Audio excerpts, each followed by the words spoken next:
আজকে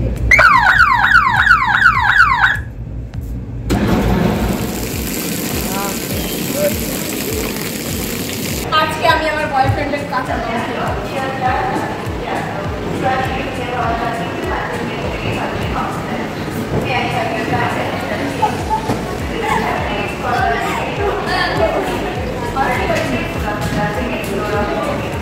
আমি এখন কারেন্ট তৈরি করবো।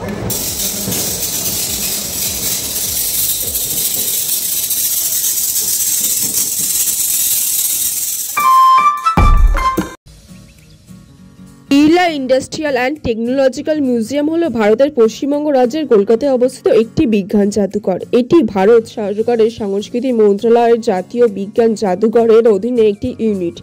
প্রাথমিকভাবে বৈজ্ঞানিক এবং শিল্প গবেষণা পরিষদ এর সরকারি এখতিয়ারের অধীনে। বিজ্ঞান ইন্ডাস্ট্রিয়াল অ্যান্ড টেকনোলজিক্যাল মিউজিয়াম সাধারণত ভারতের বিজ্ঞান জাদুঘর ধারণার পূর্বসূরি হিসেবে স্বীকৃত। বলে রাখি, এখানে গেলে তোমরা কি কি দেখতে পাবে। এখানে গেলে তোমরা দেখতে পাবে যে যেসব বিজ্ঞানের জিনিসপত্র আবিষ্কার হয়েছে সেগুলো আর কি মিউজিয়াম মতো করে রাখা আছে।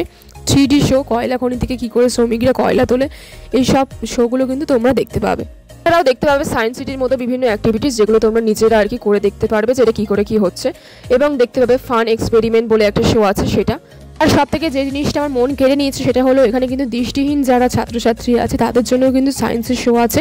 আমি এটা বুঝতে পারলাম না যে ওরা শোটা কী করে করবে, কিন্তু ওদের নাকি একটা বিশেষ কোড আর কি ফলো করে আর কি ওদের সেই সায়েন্স শোগুলো দেখানো, যেটা সত্যি কথা বলতে খুবই ইমপ্রেসিভ। বিভিন্ন গাড়ির ডেমো মডেল আছে, যেমন ধরো প্লেনের ডেমো মডেল, বন্দে ভারত এক্সপ্রেসের ডেমো মডেল। শুধুমাত্র যে দৃষ্টিহীন বা যারা ম্যাচিও তাদের জন্য যে সায়েন্স শোগুলো তা কিন্তু নয়, বাচ্চাদের জন্য অনেক সায়েন্স শো আছে। আমরা রওনা দিচ্ছিলাম হচ্ছে কিনা শো দেখার জন্য, এবং আমাদের কিন্তু 11টার সময় শো আছে, তারপরে 12টা, তারপরে 11:30টার সময় যে কোল মাইন শো আছে সেটা দেখতে, এবং এই যে টিকিট দুটো অবভিয়াসলি।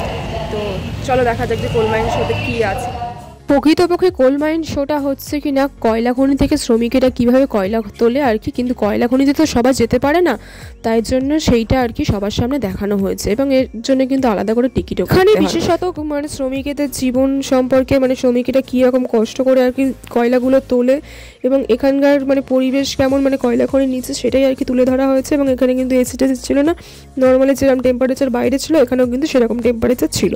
এবং তোমরা দেখতে পেলে একজন টস মেরে আর কি ওগুলো বোঝাচ্ছিল, মানে ওদের আর কি গাইড যিনি ছিলেন তিনি আর কি বোঝাচ্ছিলেন, মানে বিড়লা মিউজিয়ামের যিনি আর কি কর্মী, তো তিনি আর কি সবাইকে বুঝিয়ে দিচ্ছিলেন। এবং এখানে কিন্তু তোমরা ভিডিও করতে পারো, কোনো অসুবিধা নেই, সব কিছু অ্যালাউ। কয়লা খনির নিচে আর কি যেরকম টেম্পারেচার থাকে, আমার মনে হলো কেন জানি না অনেকটাই বেশি হাই টেম্পারেচার ছিল উপরের থেকে নিচে। এবং এই যে তোমরা কয়লাগুলো দেখতে পাচ্ছ এগুলো কিন্তু আসল কয়লা, এবং দেখো মানে বিভিন্ন পুতুল মতো করা আছে। এবং এখানে আমি কেন জানি না দেখে মনে হলো কেউ ভিডিও করছিলেন না, কিন্তু আমি গিয়েছিলাম অবভিয়াসলি ভিডিও করার জন্য, তো আমাকে তো করতেই হতো। এবং এখানে মানে পুরো যে দেয়াল জুড়ে যে কয়লাগুলো দেখতে পাচ্ছ ওগুলো কিন্তু আসল কয়লা। গাড়িতে যে কয়লাগুলো ছিল সেগুলো কিন্তু আসল কয়লা। দেখো আমি একটু ঘষে দেখাচ্ছি, এগুলো কিন্তু একদম পুরো অরিজিনাল কয়লা। আমার মুখ থেকে তো অনেক কিছুই শুনলে, এবার চলো গাইডদের মুখ থেকে শোনা যাক, এবং যে যন্ত্রপাতিগুলো আছে সেগুলো তোমরা রিয়েল সাউন্ড শুনো।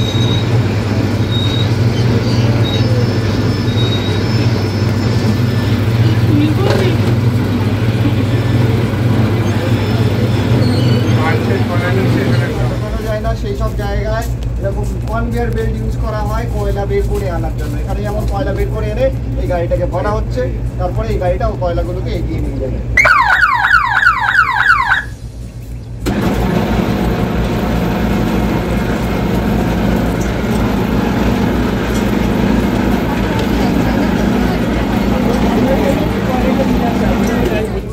তখন এরকম রুফ সাপোর্ট ইউজ করা হয় কাঠের, কারণ কাঠ খুব হালকা হয়, বয়ে নিয়ে যাওয়া ইজি হয়, তাই জন্য কাঠের রুফ সাপোর্ট এখনো ইউজ করা হয় আন্ডার কনস্ট্রাকশন।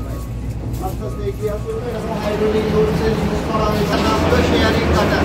শেয়ারিং কাটারের স্পেশালিটি হলো সামনের দেওয়াল এবং ছাদ, এই দুই জায়গা থেকে কয়লা কাটতে কাটতে মেশিনটা সামনের দিকে এগিয়ে চলে যায়, যার ফলে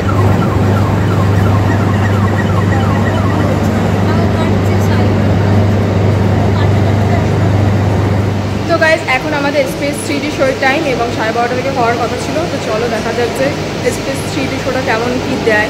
এবং একটা জিনিস আমি খেয়াল করে দেখলাম যে কোনো ঘরেই কিন্তু এসি নেই, 3D শো এর জন্য আমাদের কিন্তু 3D গ্লাস দেওয়া হয়েছিল এবং এই গ্লাসগুলো কিন্তু খুবই এক্সপেন্সিভ হয়, 4,000 টাকা করে দাম, মানে ফাইন আর কি যদি হারিয়ে দাঁড়িয়ে যায় বা ভেঙে যায়।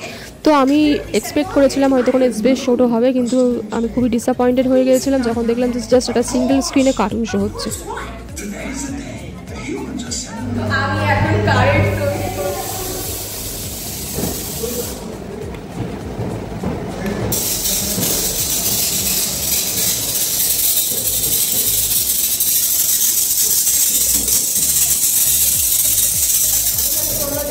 পড়েছিলে রোদের চ্যাপ্টার পড়েছিল কিনা জানি না, কিন্তু শ্রেণীর সমন্বয় এবং সমান্তরাল সমন্বয় করেছিল এবং এটা হচ্ছে কিনা সমান্তরাল সমন্বয়। আমি যদি শুরু রাখি তাহলে কী করে আর কি সেটিংগুলো আছে সেগুলো দেখাবে। আর এটা হচ্ছে কিনা শ্রেণীর সমন্বয় সিরিজ কানেকশন, দেখা যাক এটা কী করে আর কি চলে। এইটা হচ্ছে শ্রেণীর সমন্বয়। এখানে যে যন্ত্রপাতিগুলো তোমরা দেখতে পাবে সেগুলো সব কিছুই আর কি আগে থেকে সেটিং করা আছে, তোমাকে জাস্ট হয় কিছু জায়গায় ঘোরাতে হবে বা কিছু জায়গায় সুইচ চাপতে হবে। এবং এখানে যে জিনিসগুলো আছে সেগুলো কারেন্ট এবং পুরোপুরি ম্যাগনেটের ওপরে তৈরি, এবং সব দেয়ালে দেয়ালে কিন্তু লেখা আছে যে কী করে কী করতে হবে এবং এর বৈজ্ঞানিক ব্যাখ্যাও কিন্তু লেখা আছে। এবং এই যে তোমরা ঘরটা দেখতে পাবে এটা কিন্তু হচ্ছে দৃষ্টিহীন লোক মানে ব্যক্তিদের জন্য, মানে দৃষ্টিহীন শিক্ষার্থীদের জন্য, কিন্তু এটা কী করে ওরা সম্ভব করলো আমি তো মাথায় কিছু ঢোকাতে পারলাম না। তো যাই হোক, এখানে কিন্তু আরও কিছু যন্ত্রপাতি ছিল যেগুলো কিন্তু আমাদের টেস্ট করা হয়নি, কিন্তু মানে জায়গাটা খুবই আমার ভালোই লেগেছে।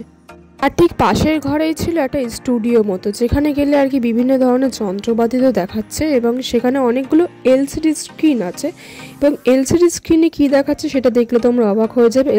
এলসিডি স্ক্রিনে আর কি খেলা দেখানো হচ্ছিল। বাট তোমাদের মনে হতেই পারে বিড়লা মিউজিয়ামে যারা কাজ করে তারা কি কাজবাজ বাদ দিয়ে খেলা দেখে, সেরকম কিন্তু না।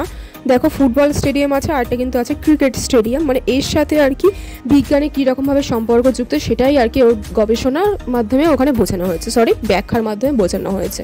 তো সেটাই আর কি আমরা দেখছিলাম। তারপরে আমরা চলে গিয়েছিলাম সায়েন্স শো দেখতে, মানে ফান সায়েন্স শো দেখতে। लेकिन क्वेश्चन है कि ऊपर में और नीचे ऐसा स्पेशल क्या है जो बैलून यहाँ पे बस नहीं किया। देखो तो कुछ स्पेशल है ऊपर में, छोटे या फिर ग्लू कुछ नहीं ना, तो कैसे हुआ? देखिए बाहर निकलने के बाद भी कुछ नहीं होगा, लेकिन जब भी इसको तो सब ऐसे चौक जाएंगे क्योंकि বেলুন তব পড়েगा। সেন্ট্রিফিউগাল ফোর্স বা অপকেন্দ্র বল যার জন্য টেন্ডেন্সি কি হচ্ছে সেন্টার থেকে বাইরের দিকে যাওয়া। তো এমন একটা পজিশন আসছে যখন পুরো কোটো কিন্তু উল্টে যাচ্ছে একদম, তখন তো বড় কথা যদি সেন্ট্রিফিউগাল ফোর্স কাম করতো কিন্তু এতক্ষণে আমি কিন্তু অবভিয়াসলি পিছিয়ে যেতাম। যেহেতু কাজ করছে সেন্ট্রিফিউগাল ফোর্স, তো কাজ করছে কোন দিকে? সেন্টার থেকে বাইরের দিকে। আর সেখানে কিন্তু আছে কভার, পানি ওই पे जाके यहाँ पे ब्लॉक हो रहा है, नीचे यहाँ पे नहीं गिर जाए। तो बच्चे लोग যারা বাচ্চাদের ফান সায়েন্স শো দেখার পরে তারপরে আমরা গিয়েছিলাম বিভিন্ন রকম জিনিস পর্যবেক্ষণ করতে এবং সেখানে দেখতে পেলাম শুধু যে এক জায়গায় বিজ্ঞানের জিনিসপত্র এক্সপ্লোর করা ছিল তা কিন্তু না, এখানে কিন্তু অনেক কিছুই এক্সপ্লোর করার আমাদের বাকি ছিল। তো সেগুলো আর কি আমরা এক্সপ্লোর করছিলাম এবং সত্যি কথা বলতে এগুলো এত ফান এবং এত ইন্টারেস্টিং ছিল এবং নিচে কিন্তু লেখা ছিল যে কী করে কী করতে হবে, সেটাই সব থেকে ইন্টারেস্টিং, কারণ আমরা তো হয়তো বুঝতেও পারতাম না যে কী করে কী হবে। আমরা 11-12 চ্যাপ্টারে ভৌত বিজ্ঞানের আর কি মানে ফিজিক্সের আর কি অনেক জিনিসগুলো পড়েছি যেগুলো হয়তো জাস্ট আমরা মুখস্থ করেছি, কিন্তু সেগুলো কিন্তু আমাদের কোনোদিনও প্র্যাকটিক্যালি দেখা হয়নি। কিন্তু এখানে যখন আমি প্র্যাকটিক্যালি জিনিসপত্রগুলো দেখছিলাম সত্যি কথা বলতে খুবই ভালো লাগছিলো এবং ওই যে সুইচটা আমি টিপলাম তার জন্য কিন্তু নিচে দিয়ে হাওয়া হচ্ছিলো। এবং দেখো এই যে একটা ট্রেন মতো সিস্টেম করেছে, এটা কিন্তু সামনে থেকে পেছনের দিকে যাচ্ছিলো। গাইস এটা কিন্তু নর্মালি কিছু দেখা যাচ্ছে না, কিন্তু আমি যদি এখান থেকে দেখি মানে এই গ্লাসের ভেতর থেকে তাহলে কিন্তু একদম পুরো স্পষ্ট আসবে। এবং তার ঠিক পরেই ছিল ওয়াকিং পিয়ানো। ওয়াকিং পিয়ানো বলতে আমি যে হাত দিয়ে পিয়ানো বাজাচ্ছিলাম তা কিন্তু না, এখানে আমি পা দিয়ে যেরকম করে হাঁটছিলাম সেই রকম করে কিন্তু আর কি পিয়ানোটা বাজছিল এবং এটা সত্যি কথা বলতে খুবই ইন্টারেস্টিং ছিল। এবং এটা কিন্তু সব সায়েন্স মিউজিয়ামে আছে, সায়েন্স সিটিতেও আছে, এটা সত্যি খুবই সুন্দর। তারপর ঘুরতে ঘুরতে সব থেকে একটা জিনিসই দুঃখ লাগলো যে বাচ্চাদের জন্য কত কিছু অ্যাক্টিভিটিস আছে, মানে 2 বছরের বাচ্চাদের জন্য, কিন্তু আমাদের জন্য কিছুই নেই। তো যাই হোক তারপরে এরকম একটা আমি মূর্তি মেরে দেখেছিলাম, মূর্তি না আর কি ওর ভেতরে আর কি জিনিসপত্র দেওয়া আছে এবং এটা যখন তুমি খুলবে একটা কিন্তু সাউন্ড আর কি মাইকে শোনা হবে। এটা হচ্ছে কি একটা হিউম্যান বডি এবং হিউম্যান বডির ভেতরে কী কী আছে সেটা আছে সেটাই আর কি। তো আমরা জাস্ট ভেসে লুটোপুটি খাচ্ছিলাম, তো সেখানে আমরা একটা ফান অ্যাক্টিভিটিস করছিলাম, কারণ বাচ্চাদের জায়গাটা আমাদের এমনি ঢুকতে দেয়নি। তো গাইস আমি এখন যাচ্ছি ভুলভুলাইয়াতে, দেখা যাক, মানে সবই তো তোমার লাগছে দরজা, কোনটা যে আসল আমি বুঝতে পারছি না।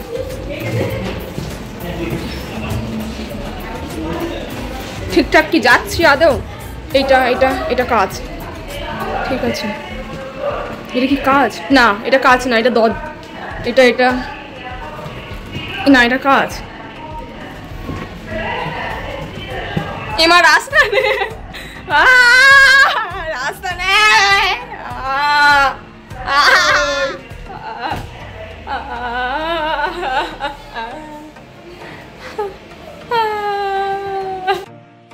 তারপর ভুলভুলাইয়াতে কিছুই যখন খুঁজে পাচ্ছিলাম না, তখন ওর যে স্টাফগুলো ছিল আর কি, সেগুলো আমাকে আর কি বের করলো ওখান থেকে। তারপরে ঘুরতে ঘুরতে আর কি মিউজিয়ামটা ঘুরে ঘুরে দেখছিলাম। কিন্তু এখানে একটা জিনিস আমি দেখলাম, এখানে যে জিনিসপত্রগুলো আছে সবই কিন্তু ডেমো মডেল, এবং জিনিসপত্রগুলো কিন্তু হাই প্রাইস, মানে আর কি মিউজিয়াম আর কি যেরকমই হয় সেরকমই আর কি।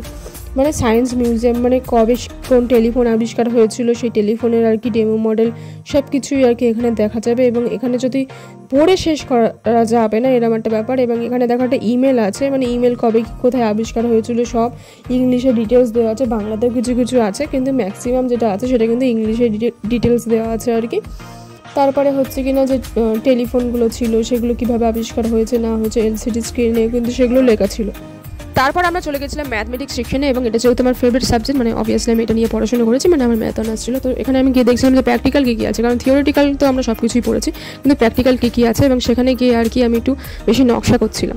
তো স্টুডেন্টস তোমরা কি আদৌ আমার পড়া বুঝতে পেরেছো নাকি পারো? ফেসবুক জুড়ে আমরা এটাই দেখতে পাই a+b² ফর্মুলা আমাদের কোন কাজে লাগে, বা a² + b² ফর্মুলা আমাদের কোন কাজে লাগে। তো কোন কাজে লাগে সেটাই কিন্তু এখানে আর কি ব্যাখ্যা দেওয়া আছে, এবং ছবি সহ দেওয়া আছে, এবং কিছু কিছু অ্যাক্টিভিটিসও আছে যেগুলো অবভিয়াসলি আমাদের জন্য না, বাচ্চাদের জন্য। মানে আমরা যদি এই অ্যাক্টিভিটিসগুলো এখন করতে চাই তাহলে কিন্তু অনেক টাইম পার হয়ে যাবে। তো এখানে আর কি অনেক রকম নাম্বার সিরিজ দেওয়া ছিল, যেগুলো সত্যি কথা বলতে খুবই ভালো ছিল। তার ঠিক পরে আমরা চলে গিয়েছিলাম আর কি মাটির নিচে থেকে আমরা যে খনিজ পদার্থগুলো পাই, মানে অ্যালুমিনিয়াম, কয়লা, এই সব আর কি, সেগুলো আমাদের কোন কাজে লাগে। এবং এখানে কিন্তু এলসিডি স্ক্রিন আর কি দেওয়া হয়েছিল যে আমরা সেগুলো উত্তোলন করি কীভাবে। এই রুমটাই আছে হচ্ছে কিনা কীভাবে ধাতু আবিষ্কার করা হয়েছিল এবং কী কী ধাতু, সেগুলো কিন্তু এই রুমটাই আর কি পুরোপুরি আছে। তো দেখা যাচ্ছে কীভাবে ধাতু আবিষ্কার করা হয়েছিল, এবং প্রত্যেকটা দেয়ালে দেয়ালে বড় দেখতে পাবে সমস্ত রকম ডিটেলস আর কি দেওয়া আছে, এবং কোন ধাতু দিয়ে কী তৈরি হয় সেটাও কিন্তু দেওয়া আছে, এবং কীভাবে নিষ্কাশন করা হয় যন্ত্রপাতি সব কিছুই কিন্তু দেওয়া আছে। তো আমাদের কিন্তু ট্যুর প্রায় শেষের দিকে, এবং হচ্ছে কিনা মানে ট্যুর বলতে ব্লগটা পুরো শেষের দিকে, এবং তো দেখো কত কিছু আর কি কোন কোন ধাতু দিয়ে তৈরি হয় সেগুলো আর কি দেওয়া আছে।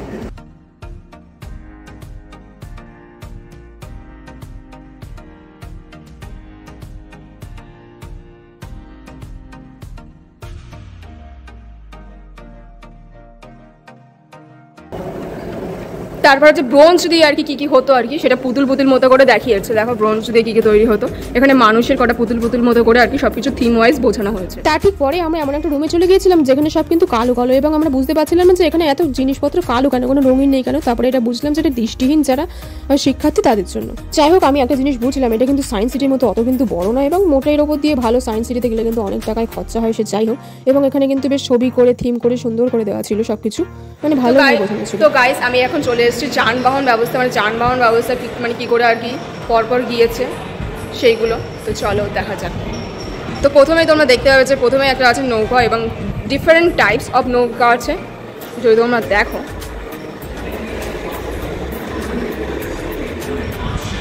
Ten years later, in 1840, the railways had grown to over 2,018 miles. In 1860s, the number surpassed 30,000 miles, and 20 years after that, the number had tripled to over 90,000 miles. India, then under the administration of the East India Company, was soon to enter the locomotive era. On the 16th of April 1853, the first passenger train service was inaugurated between Pune and Madras. এই দেখো, এটা হচ্ছে কিনা মোদি যে bullet ট্রেনটা চালু করেছিল, দেখিয়ে দিই, বন্দে ভারত।